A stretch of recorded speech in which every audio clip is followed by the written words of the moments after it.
ये जो प्रोपोजिशन की शीट है मैंने 9th क्लास के एग्जाम को ध्यान में रख के बनाई हुई है, आपको इस चीज़ से अवगत कराने के लिए कि किस तरह से प्रोपोजिशन का इस्तेमाल किया जाता है। डेफिनेट डे है ना, पहला लिखा हुआ है डेफिनेट डे के लिए। तो आप डेफिनेट डे में, जैसे आपका मंडे है, ट्यूसडे है, तो उन्होंने कोई डे की बात हुई तो क्या आता है उसकी जगह ऑन आता है। डेफिनेट टाइम की बात हो कि 11 बजे 12 बजे तो एट आता है। डेफिनेट मंथ की बात हो कि जुलाई अगस्त तो उसके पहले इन आता है।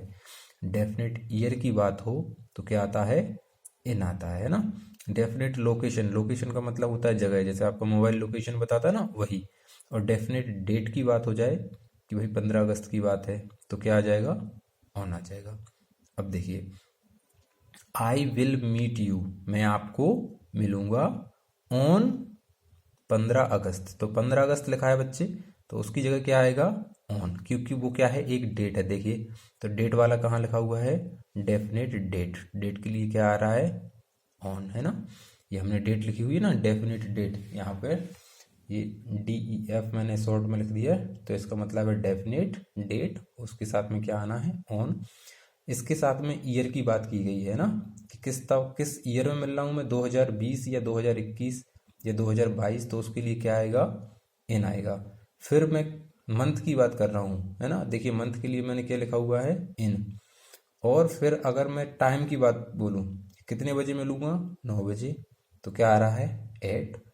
और फिर मैंने जगह की बात बोल दी, किसकी बात बोल दी, लोकेशन की बात बोल दी, तो क्या आ रहा है आपका, एट। देखिए लोकेशन के लिए मैंने क्या बोला है, एट। और अगर किसी डे की बात हो, जो कि अपनी पहला वाला लिखा हुआ है डेफिनेट डे, तो उसके साथ में ऑन आता है। आप इनको याद कर लें और इन्हीं में कभी इनसे बाहर नहीं जाएगा आपका। हमारा सेकंड रूल है कि जब कोई इंसान किसी बीमारी से मरता है, किससे मरता है, बीमारी से मरता है, जैसे हार्ट अटैक हुई है ना, तो उसके साथ में OF ऑफ का यूज किया जाता है। और अगर कोई रोड एक्सीडेंट वगैरह किसी और चीज से मरता है तो आप इनका इस्तेमाल करेंगे। तो जैसे she died of heart attack, देखिए लिखा है सी डाइड, फिर क्या आया, ऑफ हार्ट अटैक, तो वो किससे मरी है, हार्ट अटैक से।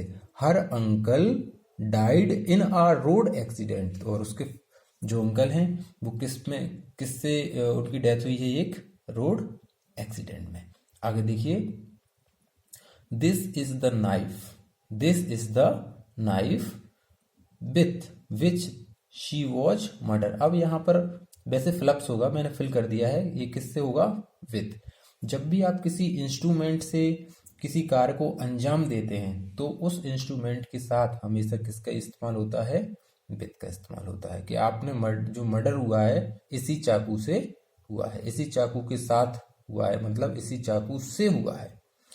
तो आगे देखें, जो फोर्थ रूल है, द बुक। अब देखिए, जो इस फोर्थ रूल को मैं बताना चाहता हूं आपको, आप इस चीज को ऐसे देखें, जी सपोज कीजिए एक टेबल रखी हुई है, क्या रखी हुई है, टेबल रखी हुई है, और उसके पास, उसके ऊपर एक कोई किताब रखी हुई है, और टेबल के नीचे जहां पर ये उसके पैर होते हैं ना टेबल के, वहां उन्हीं के पास में एक बिल्ली बैठी हुई है।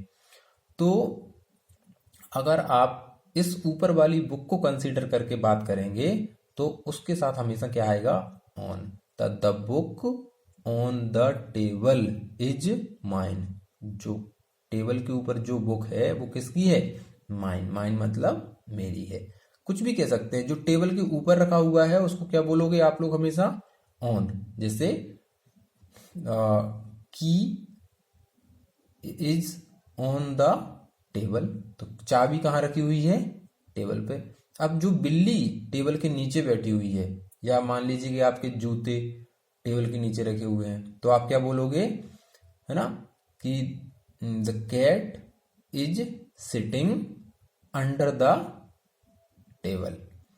हाँ, अब आपके जैसे आप रूम में बैठे हुए हैं और आपके ऊपर एक पंखा लगा होता है, अब सब किसी के यहाँ लगा होता है सीलिंग फैन, तो आप कैसे बोलेंगे कि वो क्या है, वो आपके अबव है।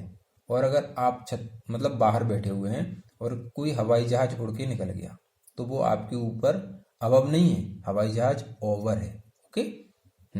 इसका मैंने यहाँ पर आगे एग्जांपल्स मिल जाएंगे, तो अभी इसको रूल नंबर 5 को करने से पहले हम इसके एग्जाम्पल्स को रीड करते हैं। द रैट हाइड, है ना, हिडन, हाइड की सेकंड फॉर्म होती है हिड, अंडर द टेबल। तो जो चूहा कहाँ पर बैठा हुआ है, कहाँ पर छुपा हुआ है, वो टेबल के नीचे छुपा हुआ है।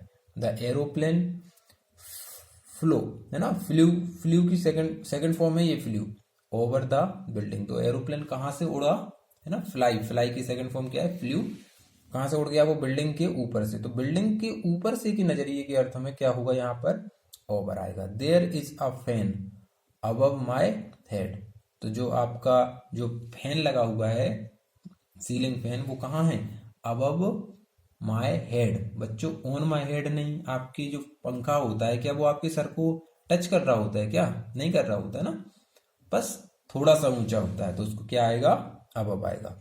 अब रूल नंबर 5 को रीड करेंगे कि अगर कहीं बात आ जाए लेवल की, है ना, कि भाई वो तो अपने से ऊंचे लेवल वाला आदमी है, या बात आ जाए पोजीशन की कि वो उसकी क्या पोजीशन है, किसी चीज से ऊपर या नीचे, या रैंक की बात आ जाए कि भाई वो हाई रैंक का अफसर है, वो लो रैंक का है ना, इस तरह की बात आ जाए, तो वहां पर प्रपोजिशन या तो बिलो इस्तेमाल होता है या फिर अबव इस्तेमाल होता है। इसी के रिगार्ड में हम एग्जाम्पल देखेंगे। जैसे आपने नाम सुना होगा कि बिलो द पॉवर्टी लाइन, मतलब गरीबी रेखा के नीचे, या अबव द पॉवर्टी लाइन, है ना, बिलो माय रैंक, है ना, he is below my rank, ऐसे। अब अगला रूल नंबर 6 को रीड करेंगे। जब किसी चीज को कवर करना होता है ना, या ढकना होता है, तो उसके लिए क्या इस्तेमाल करते हैं, ओवर का इस्तेमाल करते हैं, over. There is a roof over my head.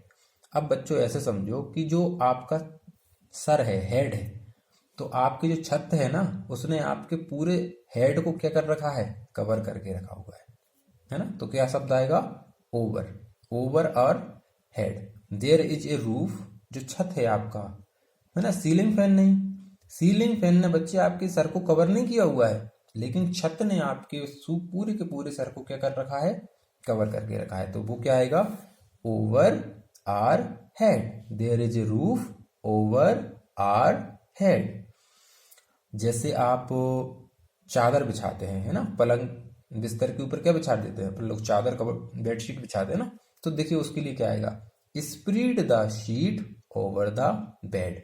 यहां पर स्प्रेड का मतलब होता है बच्चों फैलाना। ओके, अब रूल नंबर 7 जिसमें इस्तेमाल हो रहा है फिल या पोर, है ना, उसका मतलब होता है उड़ेलना। फिल मतलब भरना और पोर मतलब उड़ेलना। जैसे अपन लोग बर्तन को बाल्टी में से किसी दूसरे बर्तन में उड़ेल दें तो क्या बोलेंगे उसे, पोर, इंग्लिश में उसे पोर बोलते हैं। और कंटेन का मतलब उसमें रखा हुआ पहले से ही है कुछ चीज, जैसे गिलास में पहले से ही कुछ दूध रखा हुआ है तो उसे कंटेन समझेंगे।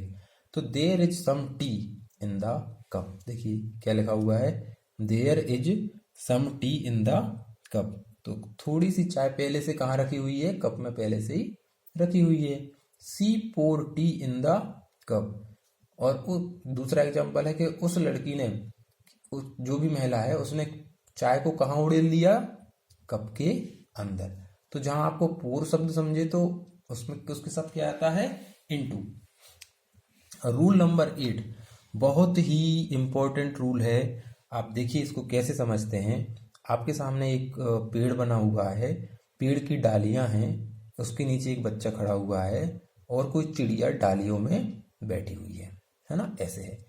तो कैसे इस्तेमाल करते हैं हम इस चीज को, जरा ध्यान दीजिएगा।